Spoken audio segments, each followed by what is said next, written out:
Inilah 7 larangan di dalam kamar mandi menurut Islam. Kamar mandi tempat yang rutin kita datangi setiap hari. Karena setiap hari manusia harus membersihkan badan agar kembali segar, ada yang sehari sekali atau 2 kali. Kamar mandi menjadi salah satu unsur penting dari sebuah bangunan rumah. Namun ternyata ruangan ini merupakan salah satu tempat tinggal setan. Dalam sebuah hadis Rasulullah Shallallahu Alaihi Wasallam menyatakan bahwa iblis ingin memiliki tempat tinggal layaknya Adam alaihi salam yang tinggal di bumi. Ya Allah, Adam dan keturunannya Engkau beri tempat tinggal di bumi, maka berilah pula aku tempat tinggal. Kata iblis, Allah subhanahu wa ta'ala berfirman, tempat tinggalmu adalah WC, kamar mandi atau jamban.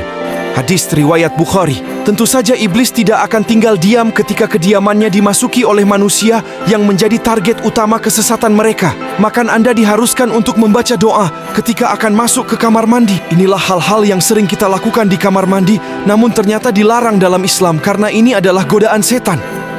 1. Membuat manusia lupa membaca doa ketika masuk dan keluar kamar mandi. Karena Anda lupa membaca doa, maka setan akan mudah melakukan bujuk rayu. Padahal dengan bismillah pandangan setan akan tertutupi. Rasulullah mengajarkan doa saat akan masuk ke kamar mandi. Diriwayatkan dari Anas radhiyallahu anhu, dia berkata, ketika masuk kamar kecil, WC, Rasulullah membaca doa, Allahumma inni a'udzubika minal khubutsi wal kabaitsi. Artinya, ya Allah, aku berlindung kepadamu dari setan laki-laki dan setan perempuan.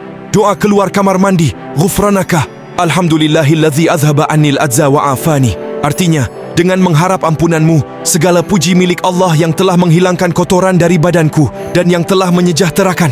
Dahulukan kaki kiri ketika hendak masuk kamar mandi dan dahulukan kaki kanan ketika hendak keluar, dan jangan lupa bersuci.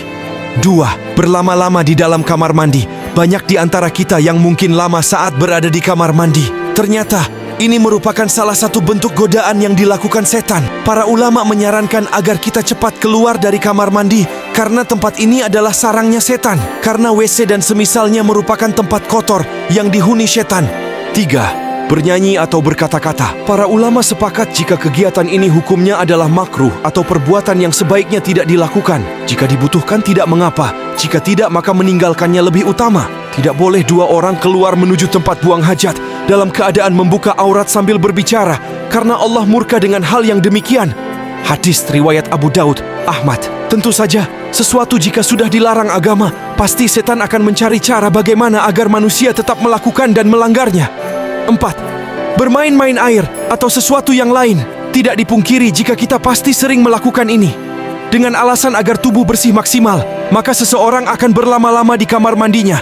Ternyata ini adalah bentuk gangguan yang dilakukan setan. Selain itu, jika Anda sering saat berada di kamar mandi membawa HP atau iPod, maka berhentilah mulai sekarang, karena hal tersebut merupakan tipu daya setan.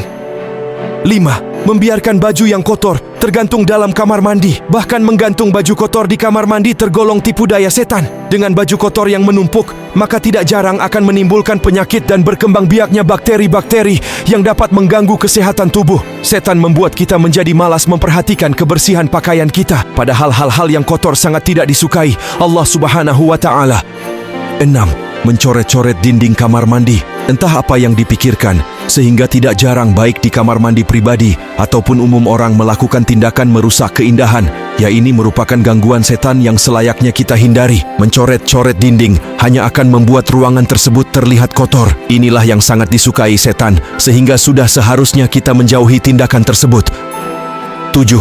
Melakukan wudhu sambil tidak berpakaian. Telanjang. Ternyata berwudu dengan tanpa sehelai benang juga merupakan godaan yang dilakukan setan. Allah subhanahu wa ta'ala menyukai hambanya yang menutup aurat, sehingga setan akan senantiasa membuat manusia untuk melanggar apa yang disukai Allah tersebut. Wallahu alam.